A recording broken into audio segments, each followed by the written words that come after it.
everyone. Yeah, and the sun shines for everyone. You know what I mean? Yeah, grow the pie, man. Yeah. It's like the content we're putting out is driven our leads up and our customers. The customers I'm going and seeing that I'm asking over and over and over again. I'm hearing that they didn't even know they could tint their home, but they saw our content on Instagram. I know that's having a spillover effect to other shops out here, right? So if I can encourage another shop out here to do the same thing, create more content, educating the general public that you can tint your home, now we're all creating more customers. The pie grows. We're not competing with each other. Yep.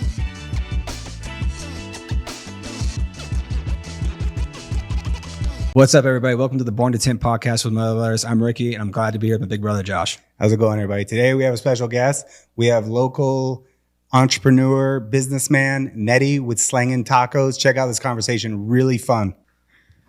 I mean, it makes great content also, you know. Oh, no. It's his dog. Is Lacey here? So his dog was technically the first shop dog, Basset Hound. And same thing. Every once in a while, we'll post a shop dog, and it'll be a picture of her and the engagement it gets. And now we have multiple. I have him. Amber's got a dog up there right now too, and sometimes Michelle brings hers. Amber brought a dog in? Yeah. Who? Which one? The one that I don't know. It's in a crate up front right now. Hopefully not Bam Bam. I just got a puppy this weekend. Really? Yeah. I'm not really a dog person. We have a Chihuahua, and then what is that? Like the new what is that mix? I can't even think of the name, but it's like a doodle. It's like a golden doodle? Yeah, there you go. Yeah. The doodle is like really young right now and just energetic. And it's like I can't keep up with that's what my sister has. She brings that in sometimes too. Like the Chihuahua is cool. She chills and then she comes and just sits down here and it's actually kind of like relaxing. Yeah. But I can't like do the cleaning and I can't, bro. Yeah, that's why I was completely fine when she found him. I was super happy with it because he is big enough to where I don't got to worry about him hurting himself. Because that was the only thing with the Chihuahua we had, because we had a teacup Chihuahua. And same thing. She was great. You'd sit on the couch, you'd just come lay up on her. She wasn't really a barker, which we got lucky on. Yeah, mine is fucking barker, bro. Every time the fucking Amazon person comes and shit, or someone is ringing the doorbell, that shit is annoying. That's funny. Yeah. Yeah, no, that's where I got really lucky with him. Not barker, even though they are known. Those like, as soon as we got him to, of course, things that you find out after, it's like we already committed. It's like they do howl, they can be barkers, and haven't experienced any of that yet, thankfully. And as long as I'm in the same room with him, if I were to go put him somewhere right now and walk away and leave him in my office, he'd go to town. But as long as he's around me, doorbell rings, doesn't care.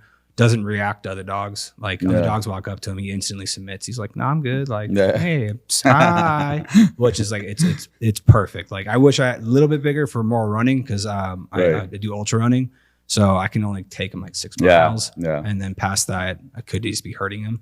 Like unlike the psychotic dog he just got, he got a German short hair on pointer, which those things have enough energy to run a city. They're bird hunting dogs, so it's funny.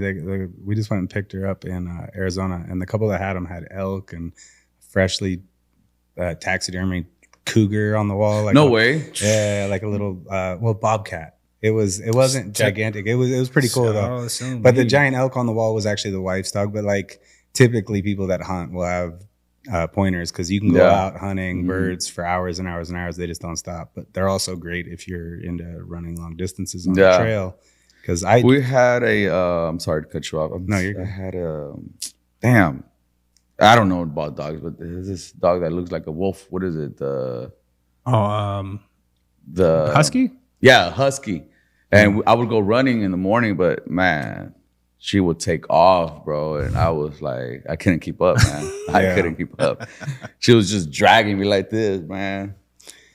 Yeah, the dogs are fun. That's actually like the hack that got me back into shape. I weighed like 240 pounds a couple years ago. Really? And right now I've actually put a couple back on because my dog died in October. And that's why we just got a puppy. So I kind of lost my obligation to have to go run my dog every morning. And I kind of just fell out of it a little bit. But yeah. So, but that was kind of why I got that kind of dog. Was like, okay, I want to get myself back into shape. Yeah. I'll take the dog on a run every day. I'll feel bad if I don't run the dog because the dog's high energy and needs it. Actually, I used to run a lot, but my knees got fucked up, bro. So Yeah. I had to slow down on that. Just the walking on the treadmill. Yeah. That's it, man. I do a lot of walking. So that's the fun part about doing ultras is it's not all running, especially if you're not like an elite runner. Nope. It's a lot of run for 3 minutes, walk a minute, like just constantly keep moving. So definitely. So you mentioned earlier the good for content. I follow your Instagram page, and I can see you have, I think, just north of 16,000 followers. Yeah. When did you start your page? I started it in 2020. 2020? Yeah, when I started slinging tacos. Yeah. Now, like, was that just, were you just posting every once in a while? So it's just been a nice natural growth of just being consistent. And just consistency, yeah. Definitely consistency. I don't know any like a system now that you kind of see the reels of or other people that are telling you how to create more engagement or stuff like that, or even when to post, right? But I don't do none of that. But what I do is just be myself, and then just post whatever. And essentially at first, I'm a person that kind of has no education or whatever, and I'm from the hood and I cuss a lot, and there's a person that his name is Shane actually. He was like, I would like to put you on my platform, but you cuss too much, Oh. And so his platform is he promotes a lot of restaurants here in Vegas, but he wants to promote, or essentially, if you're a business owner, I think society has you or you should act a certain way. Especially on social media, you should be professional and have a certain look, speak a certain way, right? And I guess I didn't fit that criteria. And at the time, I was fucking slanging tacos at the garage. Yeah. So I kind of did. So when he said that, I did go into. I remember going to like a big ass depression because I thought here I was 30 years old, and I was like, you know what? I thought I found myself, right? Yeah. Like. You go through these teen years and you're like, all right, who am I? And then finally I thought I found myself. And then here I am trying to change myself because I'm a business owner now and I'm supposed to act a certain way. But I did essentially kind of remove myself from my content and just started like doing content based on the business itself. Yeah. But then essentially I came back around and I was like, fuck that. Yep. I'm not going to do that. You know what I mean? And so I went back to just being myself. Do you know who Gary Vee is, obviously, or not? Yeah, definitely. Okay, yeah. I love Gary Vee. He's like the example of it, right? Yeah, like, definitely. Like, fuck it. Yeah. And I think you can see it on, I don't know, I see it more even as we try to do more of it. The more authentic you can be and just be yourself, like, fine, some people aren't gonna fuck with you, right? Exactly. But the people that do are gonna be around, and the algorithm's gonna find more of those people. And there's plenty of people out there. And then like you don't have to be everybody's cup of tea. And then it feels real. It doesn't feel like you're just trying to put a show on, just to portray yourself in a certain way. Like in my eyes, you won't gain as many people. If anything, you'll probably lose favor with more people. Yeah, and it seems like when they come to meet you, and you're like, wow, all right, so you're like totally putting a show on for your Instagram, for social media, like, okay. Like, no, be yourself. And especially like, I think with the culture right now, because we had so many years of like corporate media and the places you could advertise were so sanitized, you didn't have a choice to do that. So everybody just like gives the advice that that's what you have to do. Exactly. But social media is showing the exact opposite, right? Yeah. Like Joe Rogan doesn't censor his podcast. Right. Like he'll talk about crazy shit. Yeah. And like people are cool with like, okay, he's exploring ideas and he's going to. But I think that, and not to play this card, but I think I just, it helps to look a certain way. Does that make sense? I come and it's like, damn, that fool's Mexican. So he dresses a certain way. He's a fucking gangbanger. Of course he's going to talk that way. And so that way, maybe for me, it was like, shit, maybe I shouldn't talk that way because then I'm going to fit that criteria and I'm going to be criticized that way, right? And so that's what I was just getting in my head. But that was just me overthinking, you feel me? And so now I actually even happened again because now I'm attending these like networking events and it's all these successful people. And here I am, I'm a fucking food truck owner and these fools are like fucking realtors, lawyers, and they have money. They come in, they're driving a fucking Lamborghini, the you know what I mean? And I'm here with my van, bro. You know what I mean? And so I was coming in there and I'm thinking, I didn't have that confidence going in there.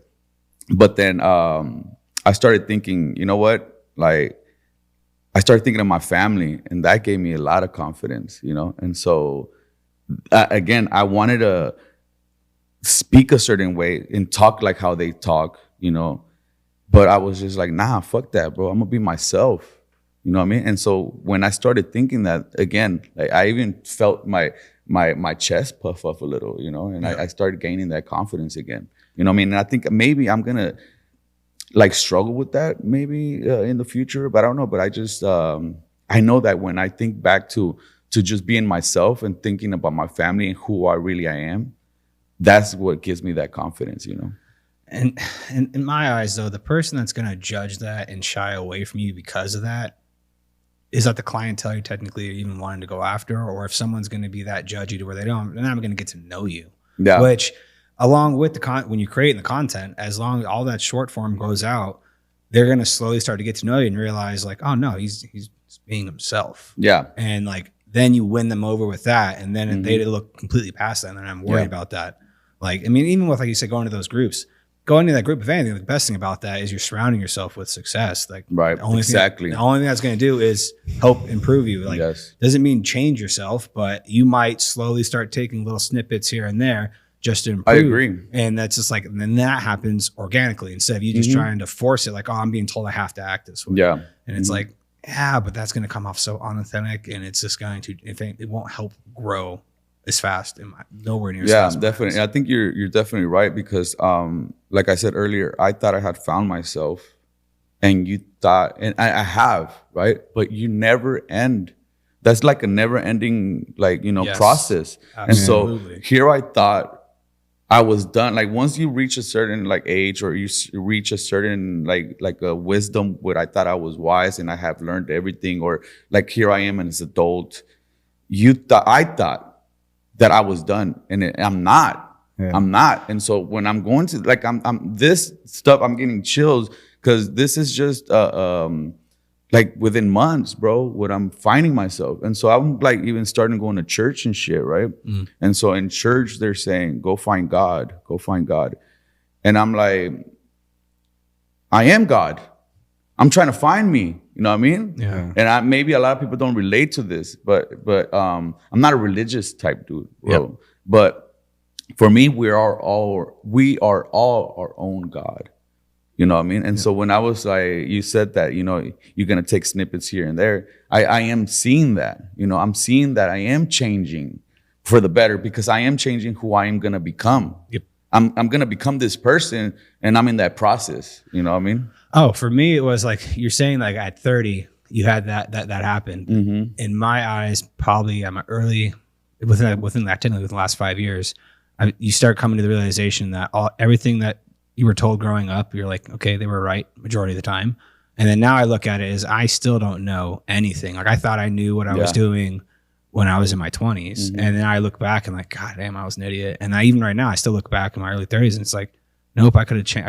I could have done this different. But at the same time, without those interactions and without going through those life experiences, I wouldn't be who I am right now. And now it's just like now looking at stuff, especially when I say younger, it sounds stupid for me. I mean, I feel like it sounds stupid because I'm not judging like a young 20-year-old, but it's like, just wait about 10 years. And then all of a sudden it's going to dawn upon you like, holy shit, this never stops. Yeah. You keep after every turn around the sun, as long as you keeping your ego in check and you're willing to learn something new and grow yourself, like that journey never stops. Yeah. It should be a small incremental improvement. As long as you're improving yourself by the smallest of percentage, just do that every day. Yeah. You're going to do nothing but grow and get more successful and get bigger. Like it'll naturally happen itself as long as you're consistently working. Because you're evolving. Exactly. And I think that is the correct word, because essentially we are all like, I'm this person that I am. I've been this person forever. I've been a good-hearted, kind-hearted person my entire life. I was just like when I was younger and were like in the wrong steps or doing the wrong things, I was just surrounded by wrong people.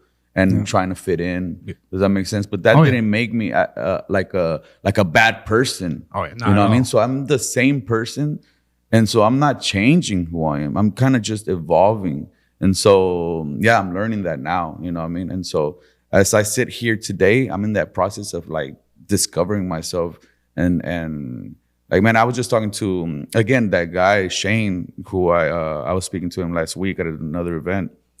And I got like teary-eyed. I got like very emotional because, again, like life is changing for me for the best. You know what I mean? Yeah. And this all started because of Slanging Tacos, because of business, and it's really tied up into like with my family, my personal life. You know? Yeah. And a lot of people in business, we've heard people say or want to separate business and their personal life, but for me it's very like tied in. And it has to do a lot of why my business, or how do I put this, is how I'm a better father is because of Slanging Tacos, and vice versa. You know, and so man. It's beautiful. What's crazy to me is the more I'm around successful people, whether it's whatever, business, family, sports even, right? That growth mindset is like the core of it. Yes, definitely. Like, and whether it's conscious or subconscious, like I think you learn it subconsciously through sports. Then you get a little bit older and wiser, and you hear it kind of described and articulated that like, okay, you can be okay with yourself the way you are today, but know that you can get a little bit better every day. Definitely. And when you do that in business, and business is just like sports, it kind of forces you to do it. If you're going to stay in business, you're going to have some lessons to be learned that you better grow from, or you're not going to stay in business, right? Definitely. So it's just like training sports as a kid, like, and just by actually doing that in front of your children, you're being a better father because you're showing them the real life example of it. That's where I'm super blessed that we grew up in this business. Like we learned so many lessons, like just through osmosis of seeing our parents build it up, and recessions come and everything almost crumble, and just figure out how to work through that and then build it up again, like over and over again. That right there can anything you're doing in life, whether it's tinting windows, selling tacos, whatever.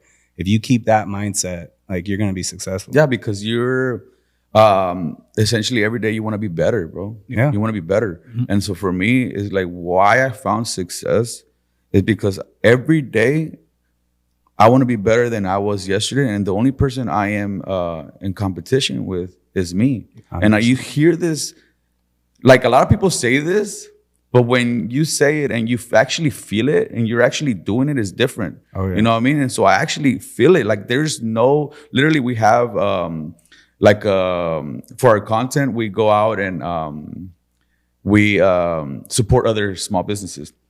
And a lot of them are taco trucks, right? And a lot of them are other food trucks because they're our friends. And so we want to see everybody grow, right? And so because I feel like, bro, as a parent or as a husband or as a father, as a man, dude, you see another man, we're struggling with the same things. And so why would you not wish someone that is going through the same things as you the best? You know what I mean? And so definitely I feel like that competition with yourself is what keeps you going up and being successful. Oh, that when I finally understood that mentality and actually like implement it in myself, because when I was younger, in early 20s, like 21, 22, growing up in the business, thankfully, like I started tinting when I was probably about 11, 12 years old. Wow. And like the first job my dad left me on, because I looked like I could be possibly 16 was I was 14 years old. Left me in a customer's house, tinting the windows. He knew I could do the work, and the customer at that point trusted my dad, and like everything went good. I unfortunately had myself in that mentality, like, oh, we're going to be the best shop. We're going to put these other people out of business. And then later on in life, I realized, like, for what? Why am I focusing my energy on that when I can be focusing my energy just on my business? Like all that matters is my business. Like we've got so much work. Like we live in an area, thankfully, that there's so much glass everywhere, cars, homes, businesses, that if we were all booked out for months, we wouldn't touch the amount of glass that is in this valley if all the tint shops were going to be booked out for months. It's just, we're never going to get there.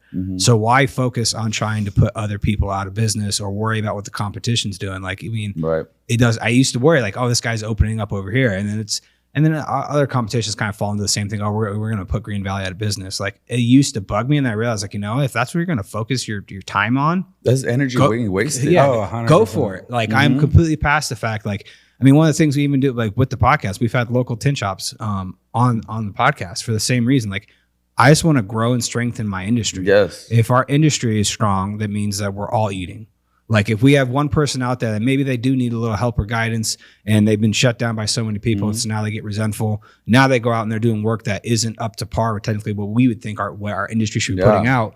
All that's going to do is lead to a bad review for them and then bad review for our industry. Right. That doesn't just hurt them. That hurts everyone. Yeah, and the sun shines for everyone. You know what I mean? Yeah, grow the pie, man. Yeah. It's like the content we're putting out is driven our leads up, and our customers. The customers I'm going and seeing that I'm asking over and over and over again. I'm hearing that they didn't even know they could tint their home, but they saw our content on Instagram. I know that's having a spillover effect to other shops out here, right? So if I can encourage another shop out here to do the same thing, create more content, educating the general public that you can tint your home. Now we're all creating more customers. The pie grows. We're not competing with each other. Yep. But definitely, I think content, and this is what I want to do myself, doing a podcast, because I have a lot to say, you know what I mean? But I've always said, I'm not slanging tacos. I am slanging tacos. And so what it is like, I use content to tell my story. Yep. And so people are not buying, they're not coming to my food truck to buy tacos. They're coming into, because they're buying into my life, they see want themselves. To support you. They want to support me, right? And so essentially, and that's what Gary Vee says. Yep. You know what I mean? And I indirectly have done that from the start, indirectly. And so I think that I look back and I tell my wife, like, bro, I don't know how the fuck I just do this. Like, I think I just been an entrepreneur without knowing it since I was born. Yeah. I think being an entrepreneur is like you're born with it, man. Because I have this certain chip that I I have a certain eye for business, you know what I mean? Yep. And to grow and shit. And so I kind of understood that with my content, you know what I mean? But again, without indirectly, I was already doing it. And I already had I say, wake up, bless up, pull up. Because I thought like every time that I woke up, I was blessed. Yep. And so if I was blessed and I'm, I have another day, I could just, you just show up. So you pull up, you know what I mean? And so I have this saying that I was saying in my videos. And again, that was like my, what do you call that? Like a motto or, a hook that people say in their business. Yeah. And again, indirectly, I did that. And so, it was just working. And people now, they see me and they say, hey, slanging tacos, wake up, bless up, pull up. You know what I mean? Awesome. And so, yeah, definitely, man. That's awesome. Because that was the other thing, too. Beyond the followers you have, the interactions you have in your posts. Yeah. 200 plus, likes and stuff. So that's like, it's not just you have people that are engaging in it. That is very important. And the thing I think is because I'm on it, man. I'm replying. You know what I mean? What I do is I'm very interactive with social media. And so if I follow you and your post comes up, I am liking it. I am putting an emoji. I literally sit there an hour, 2 hours, just replying back. Mm-hmm. Or if I like the content, boom, boom, boom, I like it. Man, good job. And I'm doing the clap emojis. I'm doing the fire emojis to everyone. And so I expect the same thing. Right? Oh, yeah. And sometimes it doesn't work. People are not on social media like that, but definitely the interaction is very important for me. Yeah. It's something I've had to improve with myself. Because everyone, for the most part, everyone they have their scroll session where they go through things. And I've never been the one that actually I'll go through tons of things and I'm like, oh, I like that. And so I won't do it. I won't hate anything. But that's one thing I've been trying to improve with myself, with my our personal page. And then I also got to realize I'm hopping between two different pages. Yeah, our company page and then our personal page. Yeah, my personal page. Mm-hmm. But the actual interacting with it, because actually it goes back and forth. You can't just expect everyone to follow you and interact with your content if you're not technically showing them any love, or exactly. not even not even just showing that you're actually paying attention. I'm just like, I know, pay attention to me only. It's like, that goes both ways. And I think that's what I understood the most, because from the beginning I was asking for support, and I thought I can't ask for support if I'm not showing it. Yeah. Yep. And so I would always go out with my family, and if someone was selling food or whatever it was they were selling out their house or starting off, that's what I support, because I know where I come from. And so we even have, you said that you jump from page to page. We have like 6 pages. All of our kids have a page now that we're doing like foodie content. My daughter, Bella Girl, the situation, if you guys want to follow that. She's 8 years old. And so what we did was, a lot of foodies wouldn't come to we wouldn't have people that would come and do content for us on our food truck. So I was like, fuck that. I don't need that shit. I'm my own hype man. You know what I mean? I felt like I haven't had people like foodies come and do like a review and then have me blow up. Like, I've done that shit myself. I do my content myself. And so I thought I have, my kids are going to be the ones that are going to be doing my interviews, for example. Smart. And so Bella Girl, she's 8 years old. And what she does is she goes, hey guys, this is Bella Girl. You know the situation, right? And so she already has her hook, right? Yeah. And that's her intro. And so it was cute for our friends, right? And so a lot of our friends would come and they would ask if she can come and do a review for them. And so she started blowing up.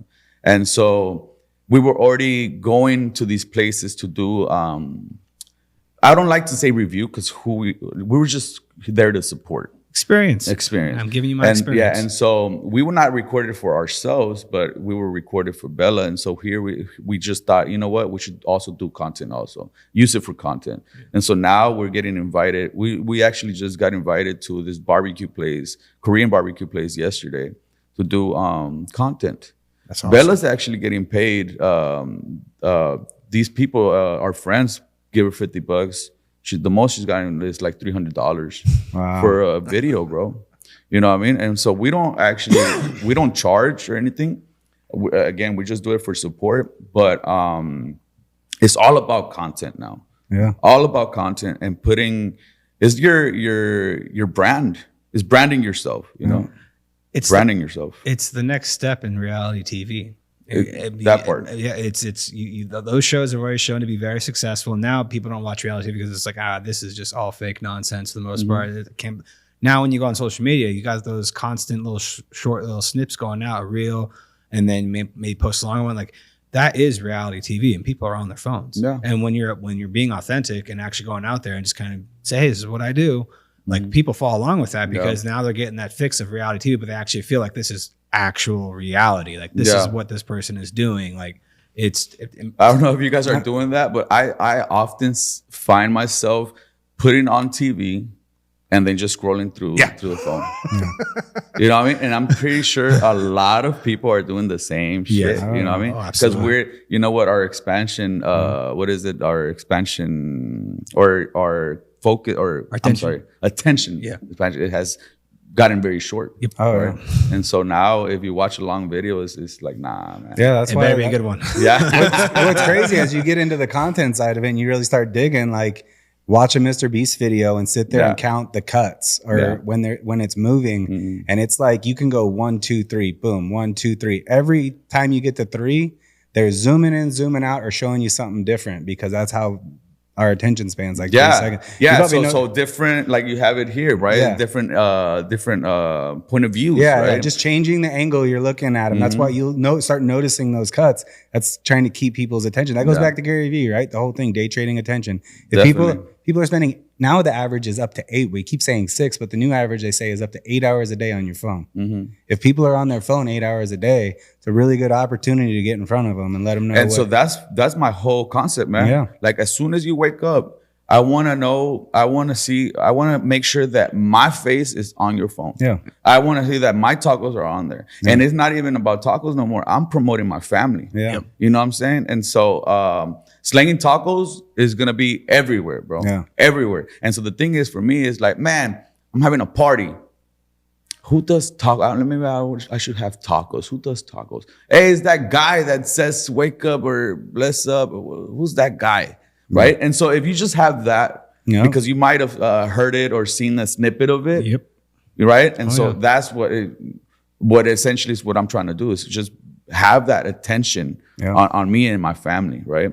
And again, I don't even do it for money no more, because money is not like important. Like money really doesn't even drive me anymore. It's just being the best version of myself. You know what I mean? And that'll come with it. Yeah, so say that the byproduct, right? Yeah. The byproduct. As I say, if you are already just naturally staying consistent on that, that's just a byproduct that will happen. And so I think a lot of businesses, they fail for that reason, because essentially they're trying to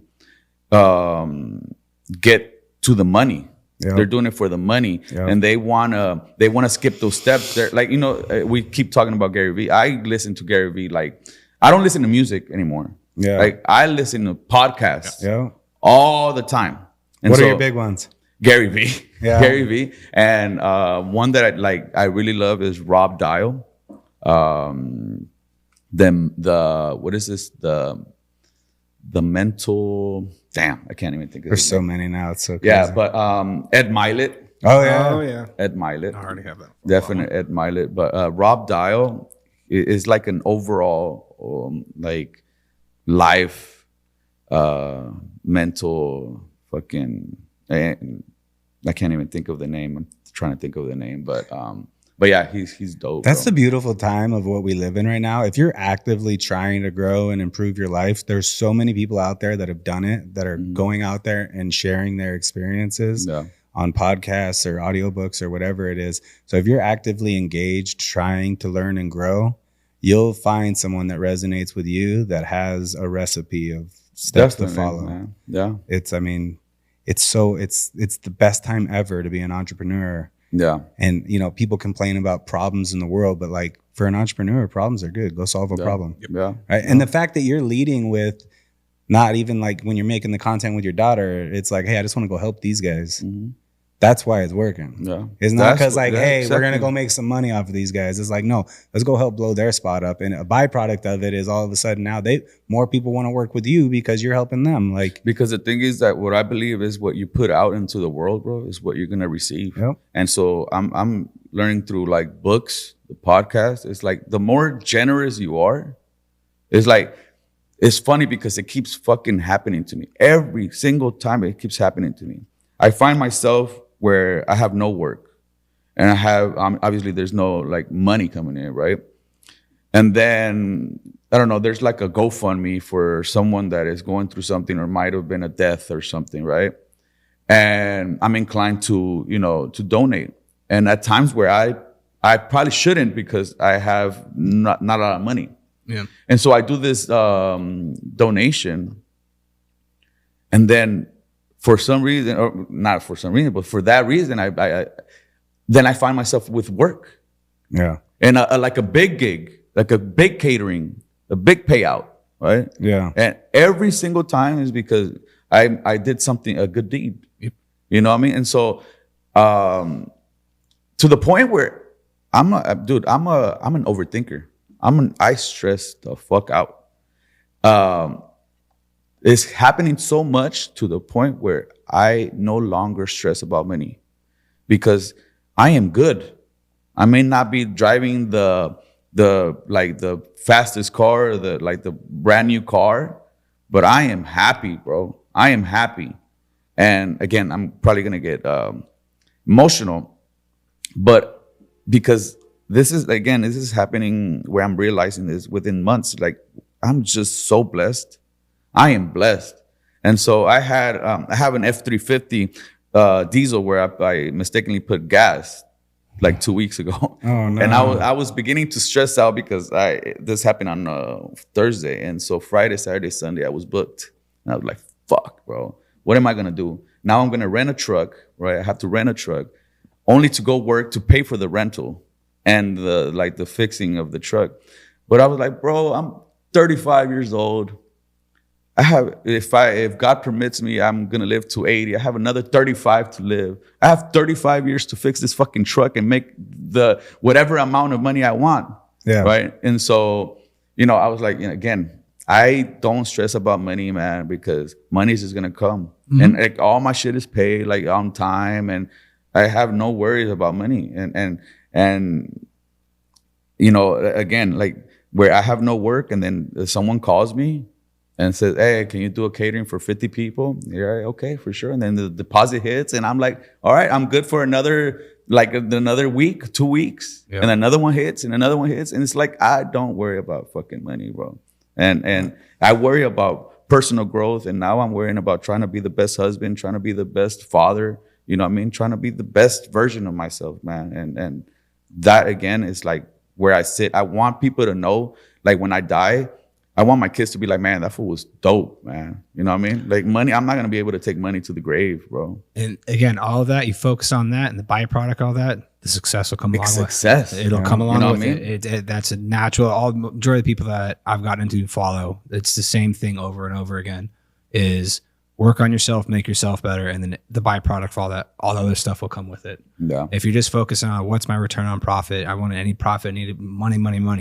You're going to be super stressed constantly. Like, yeah, it might be on your mind every once in a while. It's just natural. Yeah. But if that's your sole focus, like it's just going to eat you alive, and it's going to cause more damage than anything else. And you tend to, like, you know, all the entrepreneurs, that's all that we talk about, you know, money. But the good ones, the good entrepreneurs, they're talking about self-improvement and self-development, and they're very successful because of that, you know.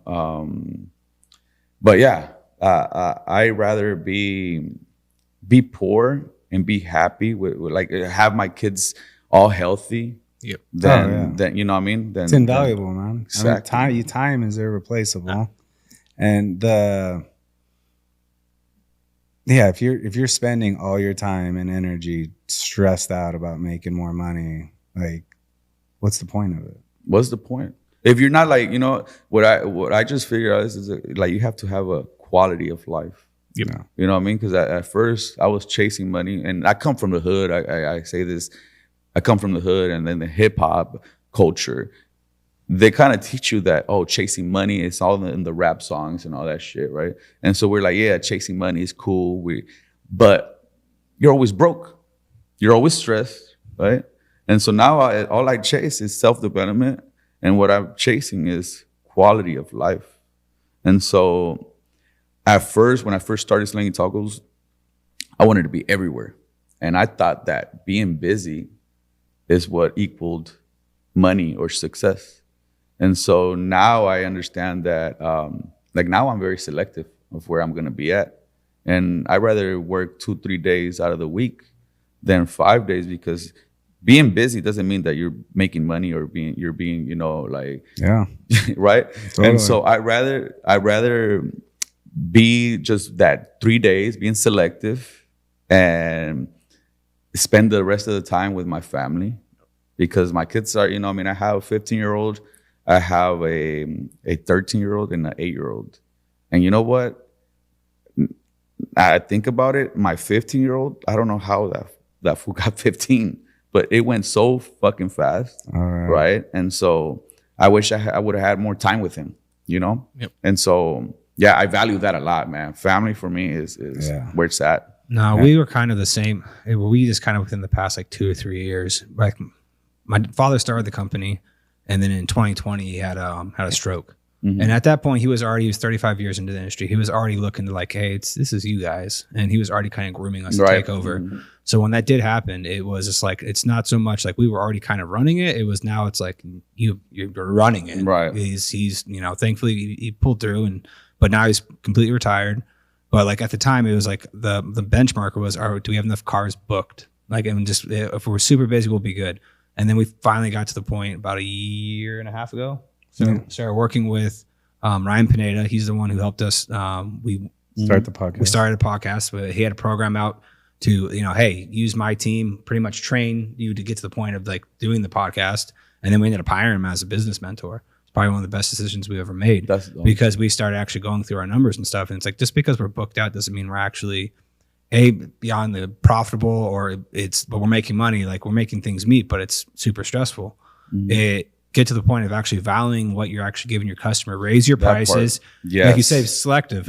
Like when you said that, in my mind, I related to it because it was just like, we were just kind of like, all right, well, we'll keep dropping the price. We got a job, which at some points, yes, you got to do it, depending, I guess, on the economy or whatever. But we're being now this past year of us completely changing the structure of our business, actually looking at our offer, what we have to give to the customer. Like now we're charging what we know is the appropriate amount. Say, hey, valuing yourself and valuing your product. Yeah, we're not going to land everybody. Do it that's systematically. Fine. Like how much what percentage of our money are we spending on marketing? What percentage is going to sales? What percentage is going what do those numbers actually come out at the end of the day? And value rather than just get the job no matter what. Because I get it, because especially when we were smaller and the pressure of keeping the bills paid and everybody fed, and the whole industry's had this problem for a long time because there's a lot of small business operators in this industry that are, small, maybe 2, 3, 4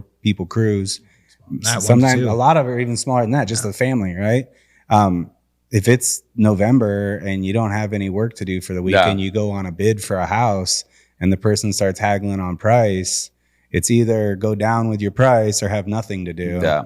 And then it just kind of stayed that way forever. And I found myself at that point where I was telling my wife, like, fuck, man, should I? Because I would have calls and quotes. I would send out a bunch of quotes and no one would get back to me. And I was thinking, man, should I put down my price? And I was almost thinking about it because I needed that job, right? I needed that money. But I was like, nah, fuck that. You know what I mean? I'm going to fucking, you know what I mean? And so that's where that's where I feel like that's what differentiates me from the rest. That I'm not just taking any job just for the money. Also, I value I'm here for the passion, bro. Like I love what I do. You know what I'm saying? And I'm not in it for the money because I found that I'm here to serve. And what I do is I like to cook, and I like to cook for others to enjoy. Yeah. You know what I mean? And so that was my passion. But definitely understood at the early times of me building the business is that not everyone is your client. And you can also fire your clients. Oh yeah. They're not really hiring you. You're hiring them. Yep. You know what I'm saying? Oh yeah. So yeah, definitely. Yeah, that's a good thing to learn early, man, for sure. Yeah. No, it's the quality. Like you're not just, you're getting a product from me, but at the same time, it's everything else that comes along with it. Exactly. Your service. The experience. Yeah, I was about to say. Exactly. I'm sure when you show up, the experience isn't just like, here's some tacos, right? They're getting to interact with you. Exactly. The personality they're seeing in the Instagram is coming through. And you're probably recording content where they might actually show up in the content, right? Yes. Like that's what you're providing. It isn't just a taco. And you know what? I at a certain part, and this was just like last year where I found, or I thought I lost myself in the business because I was so stressed that I was now just trying to keep up. You know what I mean? And I was just like mad all the time, stressed and shit. And so I was like, you know what? I'm not doing this for this. Like this just became, it was no fun anymore. Yeah. You know what I mean? And I was like, I kept thinking back when I was like slanging tacos at the garage, and I was just the happiest. I was the happiest. And I get to interact with my people. We're laughing. And when I got so busy, that wasn't happening anymore. Like I wasn't interacting with the guests anymore. I wasn't laughing. I wasn't smiling. In fact, I was cussing all the fucking time. Right? I was yelling. Yeah. And it was no fun anymore. And so when I started, being more selective on where I was doing, and again, valuing my product, and you raise your price. I'd rather raise my prices than give you a shitty experience, if that makes sense. Oh yeah, instead of racing to the bottom. Exactly. Yeah. Racing to the bottom. Yeah. No, absolutely. It's. So you mentioned earlier a networking group, BNI. I'm sorry. Do you go to BNI networking or? No. I'm not sure if there's if it's there's a name. I just started doing it. One of our friends, Joseph, they do like crypto and stuff that. Yeah. And so I started doing attending these networking events. With a lot of business people, though? A lot of business people. But the thing what I love is that they speak the same language that we do, bro. Yeah. The same language. And so I often find myself speaking like this in rooms that it doesn't resonate, and it doesn't get through. Yeah. And so I started, this is how I talk every day of my life since I can't remember, but I always speak to my siblings, and my siblings now, they just think like, man, this fool's just rambling on, or here he goes, speech, right? Type of shit. And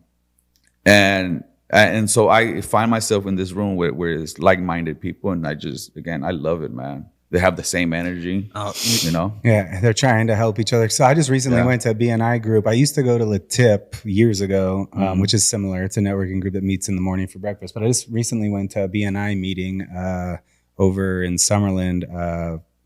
Tony, 87 Movers, invited me to. And the energy in that room was amazing. Everybody, like, same thing you're talking about. I know Tony. I hadn't been to a meeting. I hadn't been to a meeting like that in a while, and that group was awesome.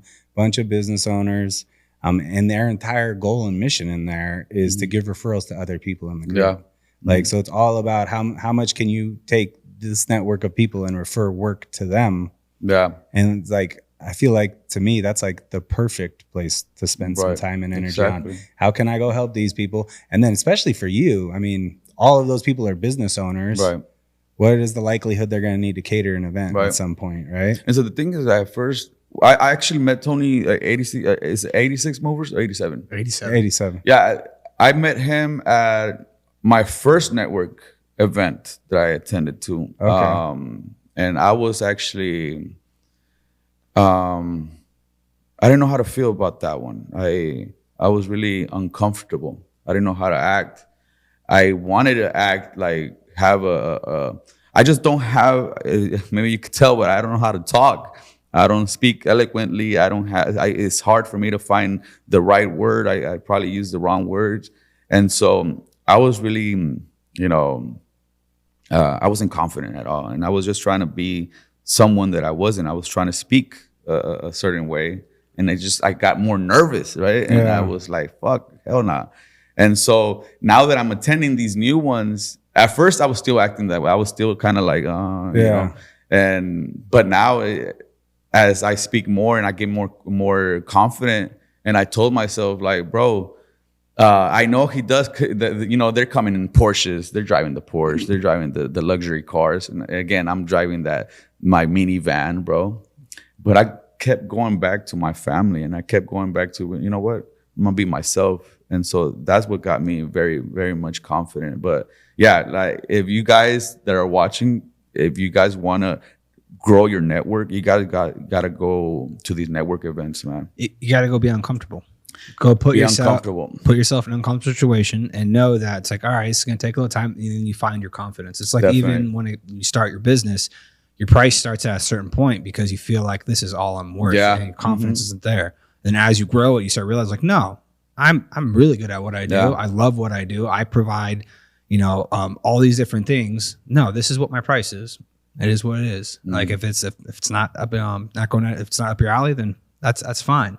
And as you go to more and more of these networking groups too, and just surrounding yourself with those people, it most definitely is extremely uncomfortable. And it's like, why am I in this room? This makes no sense at all. And then you start chopping it up with a couple of the people, and you realize, like, oh, they have pretty much the exact same story. They're just this many more chapters ahead of me. And it's just like, if I keep doing what I'm doing, I will get there. Like, it'll happen. Like, they didn't just wake up and have the Porsche and have all that. They've put all this time in now, like almost like in sports, they put all this training in, and it's paying off. And as long as you're willing to make yourself uncomfortable, approach them and talk to them, 9 out of 10, almost 10 out of 10 times, they're going to sit there and have a conversation. And if anything, they enjoy having that conversation. Because even for us now, like, I still don't feel like we all have people within our industry ask us questions and stuff. I still don't feel like, why are you asking me? Like, I'm just, I don't get it. But it's one of those things where it's being able to provide the journey of, like, all right, this is where they, like, actually, I know exactly, I kind of understand how you feel, because I felt that way this long ago, and now I'm at the point I'm at right now. So it's like, ask me any question you want. Like I usually, most people they'll send in a comment or they'll send a message in and ask them questions, and it's like, if I don't get back to you that day, give me a sec, just because I have to find a hole in my schedule. But I have got no problem reaching out to anyone. I just reached out to a guy last week. He just had some questions about the industry, and I called him, and we talked for like 30 to 45 minutes. That's amazing, man. And it's just one of those things. Like I kind of wish, I think I had those things at my disposal when I was younger. I was just wasn't confident at all to actually have those conversations. Now I'm at a point now where it's like, whenever I'm in a room, especially like an industry event for us, I'm searching out the guys I know where they're at on the rungs of the ladder, and I'm following them. And it's like, and following them in the sense of like, I want to pick your brain of how are you doing this? What do you do if this happens? And I don't think I've ever gotten pushback of pretty much saying, hey, leave me alone. Yeah. I mean, don't be a pest about it, but at the same time, if you're genuinely curious and you're actually going to sit down and have a nice, good conversation, it's why it's one of the biggest benefits of doing this is like, it's great because we get content out of it and it keeps things consistent. But I get to sit down with people within the industry and have conversations I would have at a convention that like a lot of the times going to those conventions, it's hard to have an hour and a half, 2 hour conversation because you're seeing everybody for, like the first time that year. So it's like things kind of get cut short. And then out of our industry, we get to sit down with other entrepreneurs and business owners. And then I'm just interested in like, how are you doing social media? Like, and like now I get to pick their brains on questions of how they're operating their business because I've come to find out now that business is business. Yeah. And like, it's how you operate within your company. Obviously you have your own little twist on it, but it's the same steps. If you're looking to grow and you keep wanting to grow yourself, it's, you say all the people that you're around, they're looking inward. Like, I just want to improve myself. If I make myself better, byproduct is success and money comes with it. And you start realizing like, oh, that's entrepreneurship. That's business in general. Do you want to be more successful? That's what you got to go after. Look inward and definitely be very self-aware of who you are and keep learning. Like you said, inward is the correct word. One thing that I've learned is that different people or different business people are in different levels. And you may have the Porsche or you may have the Lamborghini, but you don't have that family dynamic. And so they taught me that. You know what I mean? They have actually told me this. And so again, that's what built that confidence in me. It's like, wow, I'm a fucking billionaire, bro. Yeah. I'm a fucking billionaire. Comparison's the thief of joy, right? Like it's like a cliche saying, but it's totally true. And you keep coming back to this thing you're saying of like you don't feel comfortable in that room or whatever. Like it's the Gary Vee thing. One of his characters for V Friends is like your insecurity is your biggest vulnerability. Like anytime you're having that thought, I want you to think of Gary Vee and what would he say? Like fuck their opinion. Yeah. And be you, be authentic, be you. That's what's going to turn out the best because you truly are trying to help others. Like you're starting with yourself, trying to help yourself be better, which is going to help your family.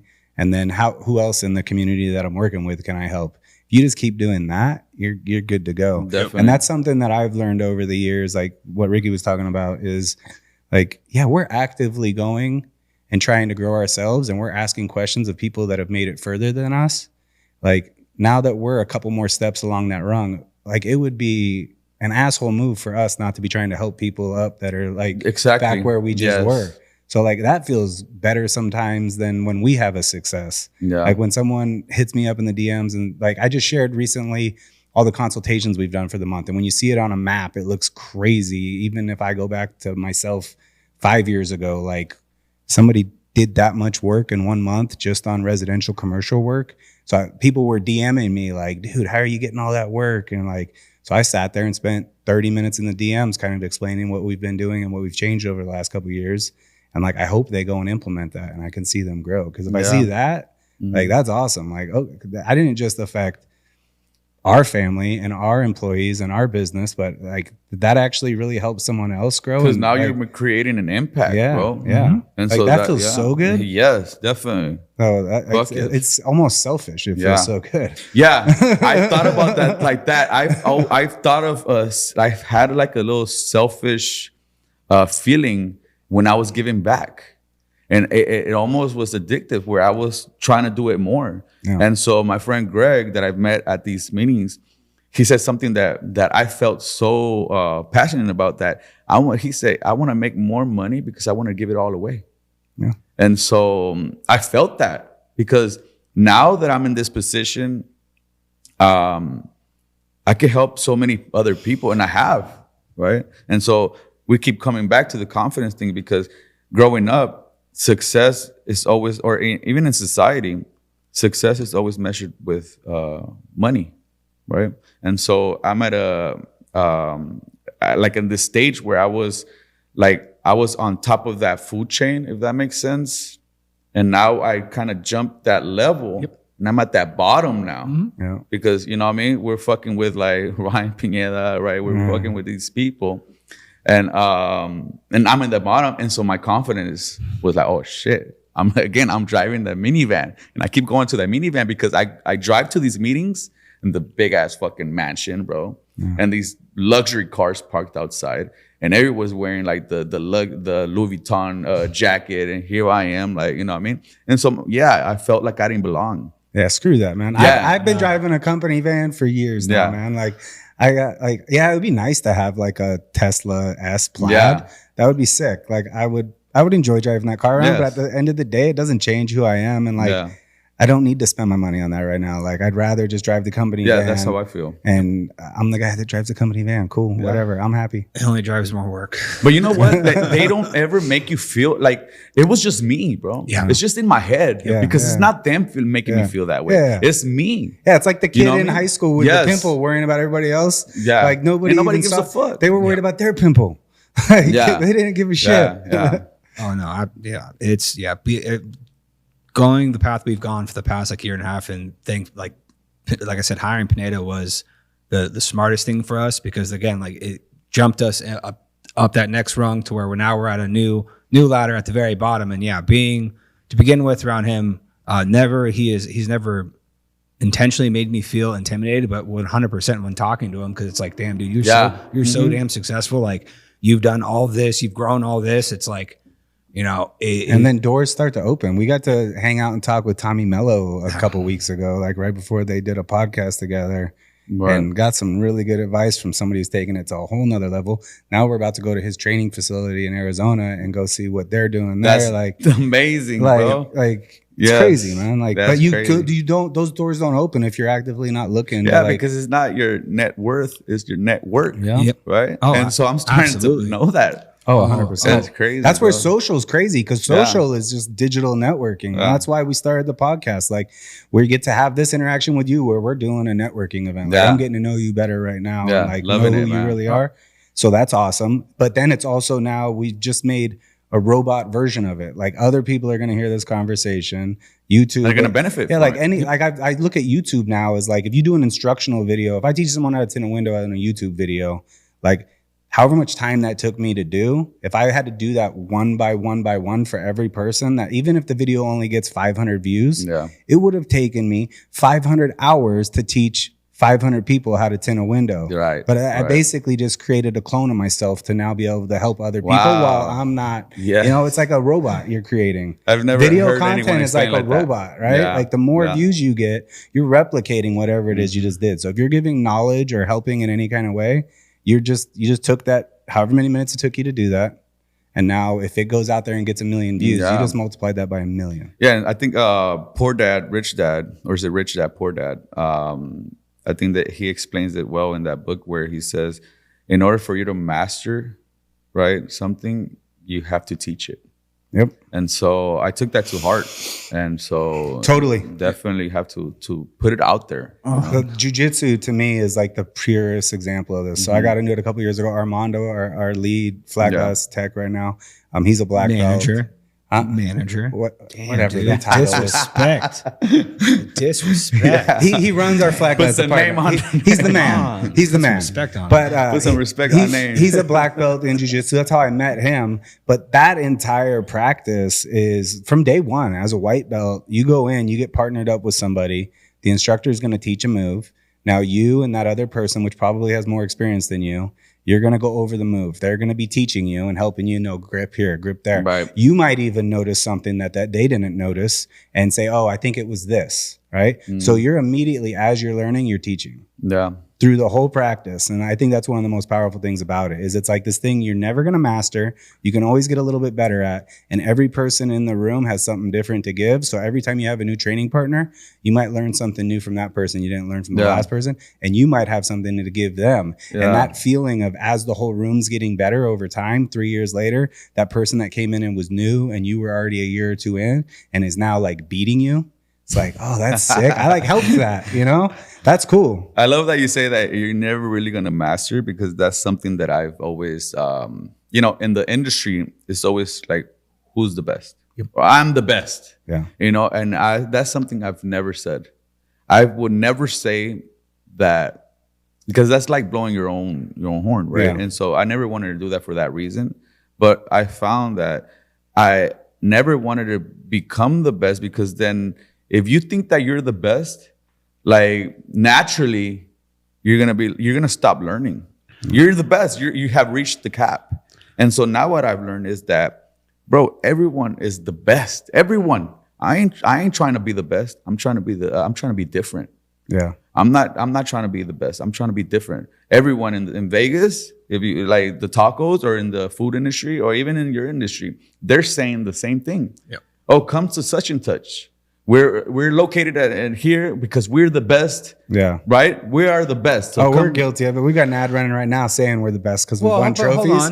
But I feel like as long as you're if you can back it up. Yeah, well, and actively showing that you think that because you're actively growing and you're trying to be better every day. And the guy down the road stopped because he truly thinks he's the best, right? Like, so my mentality kind of shifts. So my first competition I went to was in 2012. Oh, there's competitions for this. Yes. Wow. So like what you're saying, I 100% agree with, but it's how you treat the competition and when you're saying technically you're the best. So I started competing in 2012. I went there as a very gigantic ego 25-year-old who thought I was the best, who didn't understand that, A, you're always growing. Yeah, you might be really good at that, but there's still someone like they're probably going to beat you. If you're not trying to improve that skill constantly, right? Then you are going to run across someone who doesn't think like that, and they're going to dust you. I got humbled real quick, and thankfully, I kind of leaned towards the crowd of guys that were like the owner operators and started picking their brains and became really good friends with them. So grew my network because now, like, yes, we go and compete and we go back and forth with the competitions and. Yes, it's nice to have won the competition, but just because I won one competition 1 year, that doesn't mean I'm the best. Right. That just means at that moment I had a great day and everything went my way. But the only way I was able to get to that point is to realize that at any given time when you go compete, someone's going to be able to beat you. If you're not trying to improve constantly, and now I use the competitions as like we've even got comments like, "Oh, these people you'll compete on anything. This is ridiculous." It's like, well, I go to the competitions because I like how do you become better at something? You go against the best in your industry. So as long as you're looking at it in that aspect, like iron sharpens iron. Right. I want to compete against the best people in my industry. If I win, cool. If I don't, as long as I left that competition with like watching people compete, and it's like I probably saw 10 or plus more things that like I was like, oh, why'd you do that? And then go have that conversation. Like, hey, I saw you do this and this. Why'd you do that? And then they explain something to you, and you're like, oh, I'm definitely doing that. And then like you go back and like you implement it, you test it out, and then for us, then we pass it along to our guys. You know, and so it's the competing is fun because then it kind of, you know, as long as you treat it that way, it's a fun event to go hang out with the people at your network or the same people that have that same growth mindset. Of course. As long as you don't get caught in the trap of like being like, nah, man, it was rigged. They did this, they did that. You know, they're rigging this against me. It's like, no, man, it's fun. It's gonna, you know, what I mean, you're gonna become better. Yep. And also, I mean, content, man, right? Oh yeah, content. You gotta be in the spotlight, bro. You gotta be in the spotlight. Definitely. Oh yeah, like I said, me and him go back and forth constantly because he's yet to beat me in competition. Yeah. And I always say the same thing. I actually, when I'm on sales calls, I say that actually, especially before I won, because I actually won it in 22, but he just wasn't there because he was ducking me. No, it was a business decision. Someone had to run the company. Anyway, I don't get paid. So what are they judging on? Quality. So it's a timed event. So you have a window similar to that, a little bit bigger, but you have like, it was 20 minutes and they made it 15 minutes to tin it. And then everybody gets removed. There's like 18 people at a time or something like that. There's so many windows and they're all numbered. Judges come in and judge it off of quality. They don't know whose window it is. And then the top 8 people make it to the finals, where then there's a little bit more complicated window to do on a ladder. And then that's judged the same way. And they make you do it in a way too that you wouldn't naturally do it. Like with they that, have like regulations or so there's things you can and can't do. Meeting. And like usually with that window over there's 2 different trains of thought. There's I'm going to say there's a correct way and there's a wrong way. Yes. So it's with that window, you can pull out that rubber seal all the way around the window, tint the window, put the rubber seal back in, and there's no gaps. It's going to come out cleaner 10 out of 10 times. Or you can cut a huge chunk of that rubber off, which will still leave the window intact and then just tint it in place. But then there's possibility that you're going to have light gaps around the edges. You have more dirt in your window. You just cut a gasket that you didn't need to cut. Yeah. So technically you're lowering the integrity of the window. So the correct way would be to take out the plastic, right? Yeah. To overlap the tint. Yeah. Put the tint all the way in, then you tuck it in and then you tint it. In this competition, you're not allowed to take the gaskets out and tint it, and you're not allowed to cut them either. So you have to pretty much, it puts everyone in a position like no one tints that window in that way. No one just, okay, some people do when you're probably starting out, but not intentionally after you get into our industry. Yeah. You're either cutting it off, which in my eyes, wrong way, or you're pulling out the gasket and tinting it and putting it back in. So it makes it a lot more difficult to get on cleanly and to not have a light gap. Yeah. So, and then it used to be the complaint, like, why do we even do this? We don't ever do this in the field. And it's like, well, how do you put everyone on the same playing field? You make everyone do something that no one's used to doing. Yeah. So now it really comes down to how good are your skills? Can you pull this window off? Like I tint that window a certain way every time I compete. And that's the only time I do it every year. I tuck my gaskets in, I tint the window, and I pull the gasket out. I don't ever do that except for when I compete. And that's it.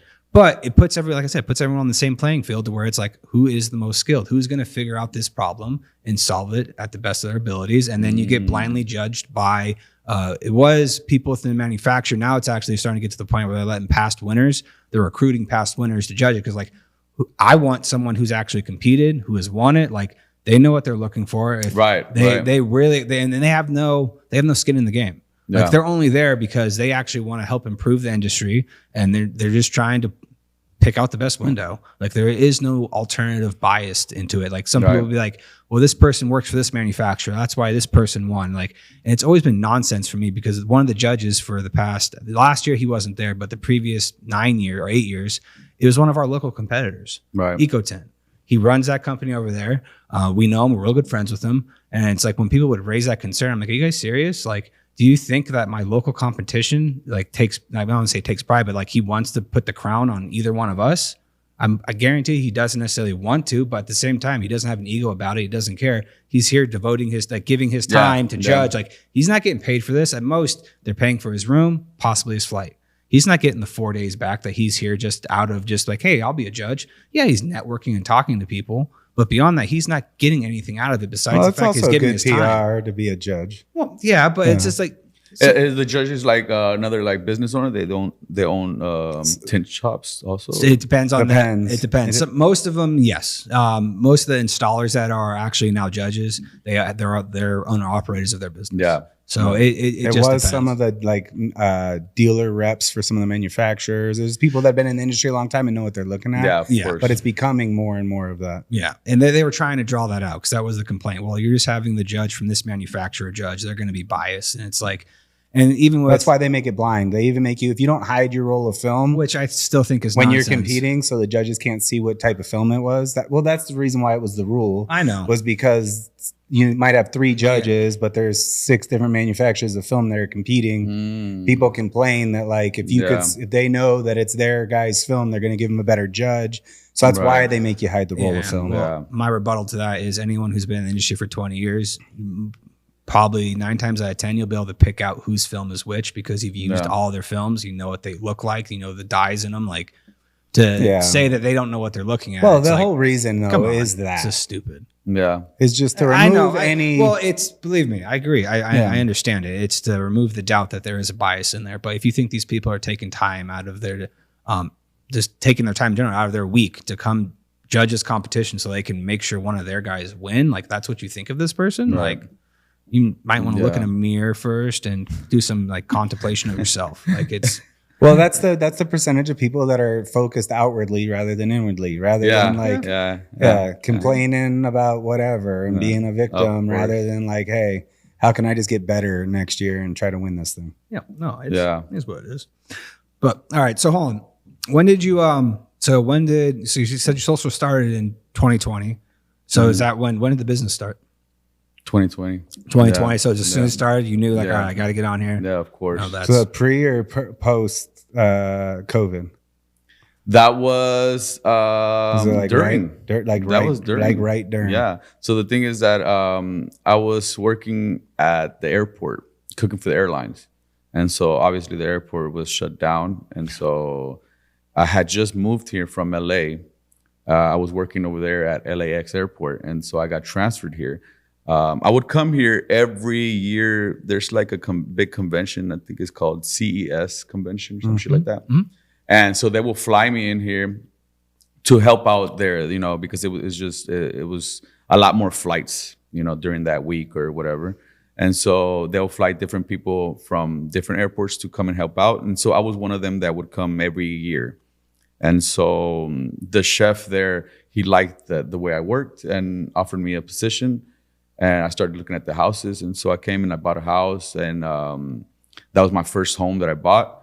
And then COVID hit within the year, you know? And so I was like, fuck, bro, I'm fucked, you know? And so, yeah, I just went back to what I knew. And so I started slanging. And I couldn't slang drugs anymore because obviously older. I had a better mindset, but essentially it was a different product, same hustle. So that's where my saying comes from, right? So it's definitely a different product, same hustle. And so I started. And so I've always been into social media. I was really into Snapchat back in the day. And so I'm a guy that is like a clown. I love attention.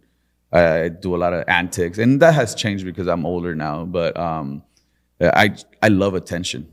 And so I'm very energetic.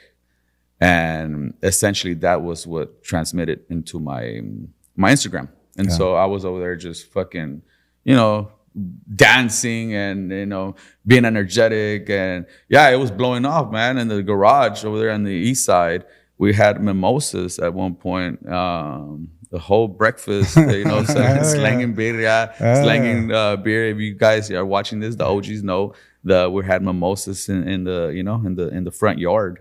Yeah, bro, shit was crazy. So as stressful as that moment was, you just moved out here, bought a home, and you lose your job because of COVID. No family out here. Yeah. Looking back on it now, that like what at the moment probably felt like one of the worst stresses you've ever had in your life. Yeah, I remember being very depressed.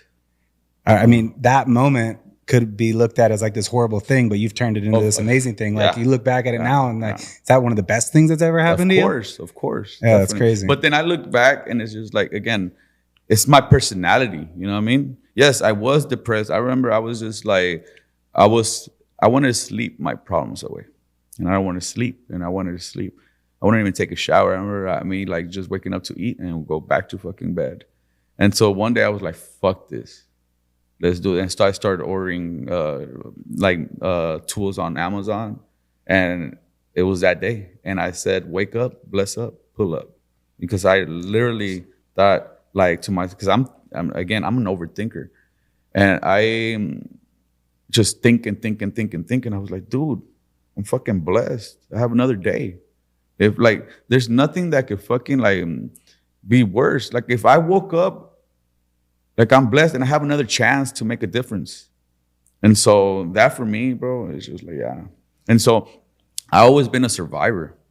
I come from homelessness and like literally living in Skid Row as a teen. And so there's people that are going to be victims or you're going to be a victor or be a survivor. And that's who I am, bro. Like I'm literally glad and I'm happy the things that I've gone through in life because it's made me who I am and the mentality that I have, you know. And then I hear a lot of stories and I'm not like empathetic to it because like I come from a single mom that took us out of Skid Row, bro. There's nothing that you could tell me that is gonna make me feel bad for you. Like if you really, man, bro, you're 25 years old and you're fucking crying, go buy some fucking waters. There was a time where we were in the garage and I want to like transmit this message to everyone. And so I bought a gang of waters. This is in the middle of the summer. And my son, my 15-year-old now, he must have been 12 years old at the time, 12, 13. And we stood outside of the freeway slanging waters. And so again, I wanted to tell people that if you really are struggling, there's ways, bro. There's fucking ways. Go buy yourself, go to Costco, buy yourself a 30 pack? Yep. Right? It's like $3. Sell these motherfuckers for $2 a pop. And you start elevating, escalating, you scale your profits. And so another thing is that what I do is all of my profits, I invest. You know what I mean? I invest. And so the way I'm been having like success is because I'm not a big consumer, bro. Like I keep my expenses low and I'm focused. Like the first 5 years of business is like everything that you make, there's no profit. Everything that you make, you put it back into your business, put it back into the company. And so again, if any of your listeners, your watchers here, you guys are thinking of doing a business, the first thing that people want to do is go like buy that new car or like get some new shoes or you know what I mean? Yeah. And that's how you're gonna fail. 100%. Or fail and also stunt any chance of a much larger percentage of growth. Exactly. Because like that was one thing that I kind of noticed like probably in around 2020 was that we started finally, because we've always we've brought people in, we've trained them here, like, but we've never really sent ourselves off to any type of training. Right. Like, and then my brother introduced me to Jocko Willink, a company called Echelon Front, where it's a leadership conference, and like they had one here in Vegas, 21 or 22. I think it was 21. I think it was 21. In which that was something where it's like, all right, we got to pay for if we have to pay for a flight to go somewhere. And it was also at a point too, we were kind of the main installers. So can we really afford losing us from the company? But the only way for us to get better at the certain aspects of our job is we have to invest in ourselves. Even if it's like when the opportunity arises, if I can send my guys to go get trained at someone else's facility, absolutely. Yes. Like we made a change from one of our products. We had Solar Guard, and then we switched to 3M because what 3M offered me was training. And I can send my guys off to training as much as I wanted to. I just got to get them there. Training was free. Yeah. I saw a path to I need to shave months, if not years, off of getting my guys trained even better what they're doing. Like, yeah, I can do it on hand, but when we're in the shop, like my attention gets pulled away. If all of a sudden a fire starts over there, I have to go deal with that fire. Now I'm not giving them all the attention they need. Right. So it was like, all right, we need to start investing inward on ourselves. Yes. And like, even if like I said, with hiring Ryan or hiring Pineda, that's what that was. That was like, we can either sit here and tread water in the big open ocean and hope that we're making the right decisions, possibly drowned, or we can hire the man who's already went through probably all the problems or issues that we're going to have treading water, and then he can pretty much show us the way. Like we can ask him the questions like, well, should we do this? Like, no, don't do that. And he'll explain the reasons why and why he's already went through that and he's already had to deal with the losses or whatever the problems that came up. Now we just shaved off, in my eyes, like 2 to 3 years of just possibly wasting money, guessing the wrong way, and trying to go a certain direction when we can just hire someone who we know he's already had those experiences. Yeah. And now we get to bounce ideas off of him and we implement things, and then also get out of our own way of like, stop trying to make it perfect, just implement it. What's the worst that's going to happen? You change back 3 weeks from now? Like if you're realizing like that was a bad decision. Yeah. That's fine. Like, all right, let's go back to what we were doing. We tried it. It didn't work. Let's try something different now. And I was a big victim of this. I would always try to perfect something before implementing it. And it's like, get it to a certain point, put it in play, and like, hey, this is how we're going to operate it right now. But at the same time, if anyone feels like there's a way to improve this, please come to me. We'll sit down, we'll talk about it. And if it's like, oh, that makes sense, let's give it a try. And like, let's see if it works. If it works, awesome. If it doesn't, then we go back to what we were doing. Like what's no harm, no foul. Who cares? Like what? No, you tried. Exactly. Like you don't know if it's going to work until you actually implement it and try it. Yeah. So it was, I have a lot of people that want to, they want to pick my brain, or they ask, or they tell me that they want to sell tacos or do like a food business. And what I find is that they're trying to be perfect, and perfection is never going to come. And so you're like, you launching your business is never going to come either if you're trying to be perfect. Yeah. And so I remember, again, like when we started slinging tacos in the garage, we were literally flipping the tacos with our like the kitchen, our personal kitchen spatulas. And we made our own business cards. My wife did, and she printed them out, and they look nice, but they weren't professional. Yeah. And so we were actually doing, she bought like a machine, I forgot what it was called, but we were doing our own shirts. And you start off like that, not being perfect. Yeah. And so that's what a lot of people are stuck at. Yeah. Well, what's crazy too is it also helps with content, right? Like, exactly. If you start out as this polished thing that like nobody's gonna resonate with that, but if you actually start making, and this is that whole like your insecurity is your biggest vulnerability, you need to show that struggle in the garage. You show that. And then you keep plugging away and you make progress. The people that have been around they're probably your biggest fans. Yes. The more success they see you have, the more they want to promote you. The more they like, it's like, holy, this person did it. Like, okay, cool. Like that's a way more interesting story. And that's what has made me like where I'm at. Yeah. Because I have followers that I have people, like I get recognized. I go everywhere and I'm like, Slanging Tacos. And then they know my name, my wife's name. They know my kids. And here I am like, who the fuck is this, right? Like, you know what I mean? Because we don't even follow each other. I'm not following them. Yeah.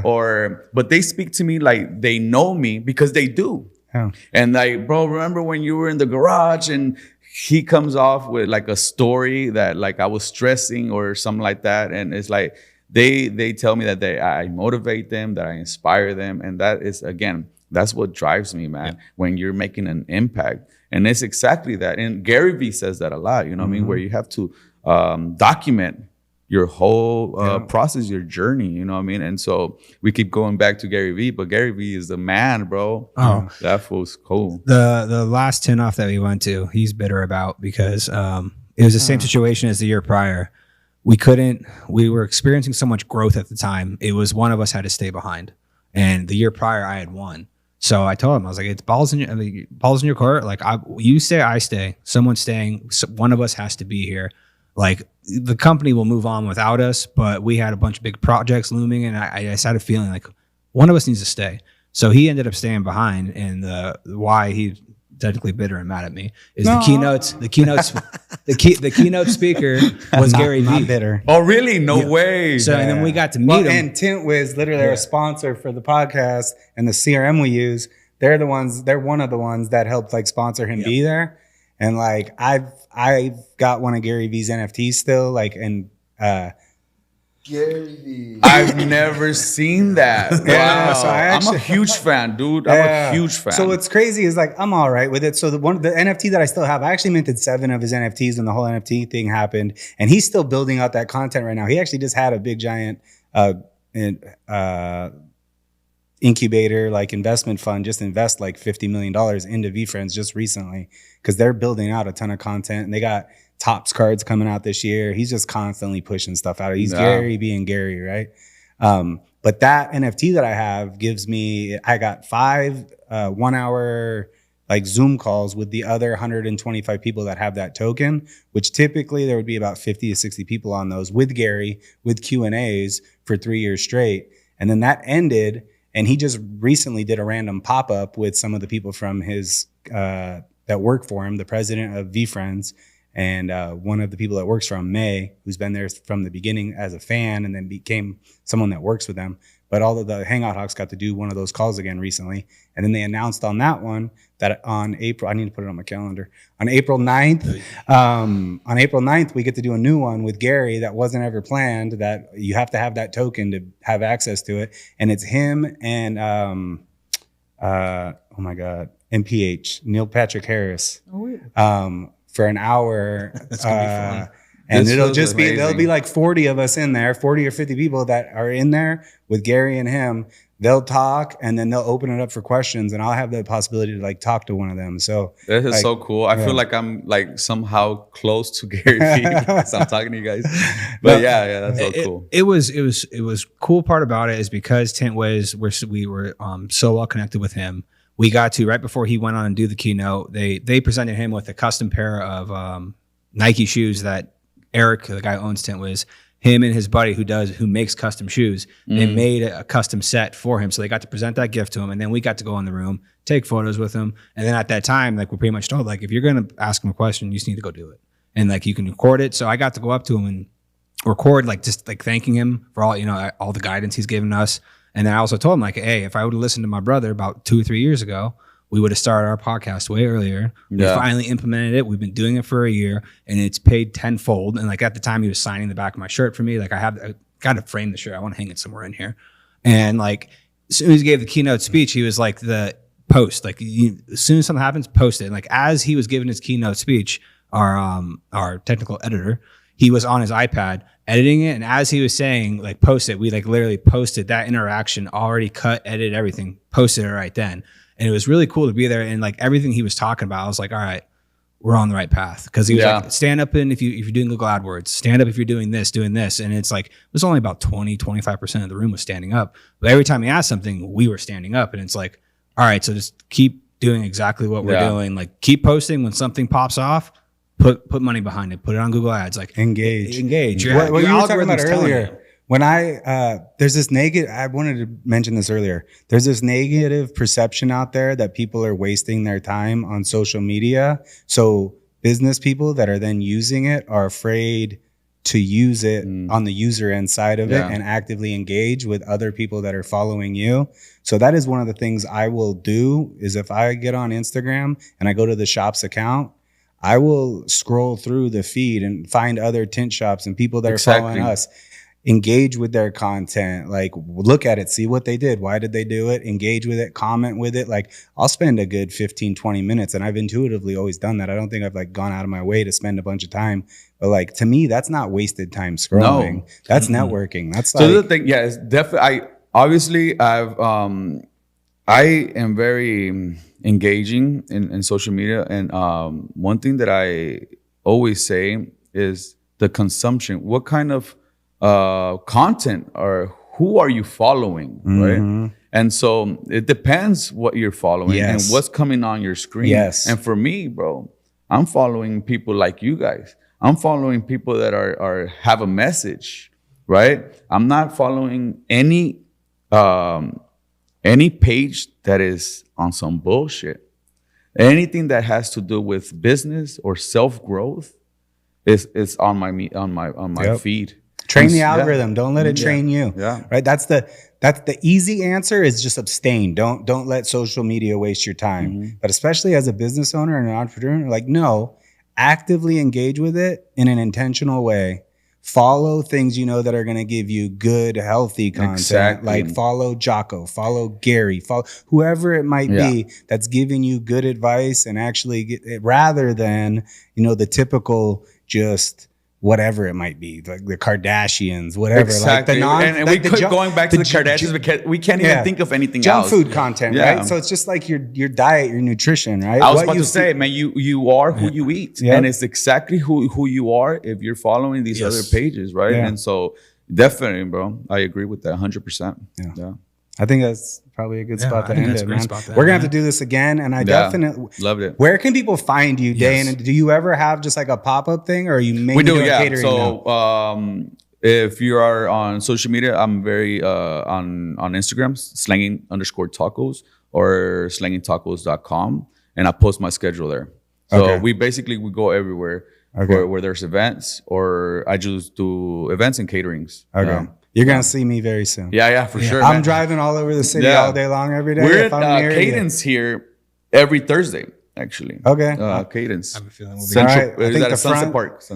I'm going to let the front know after this to start scheduling me in Cadence on Thursday afternoons.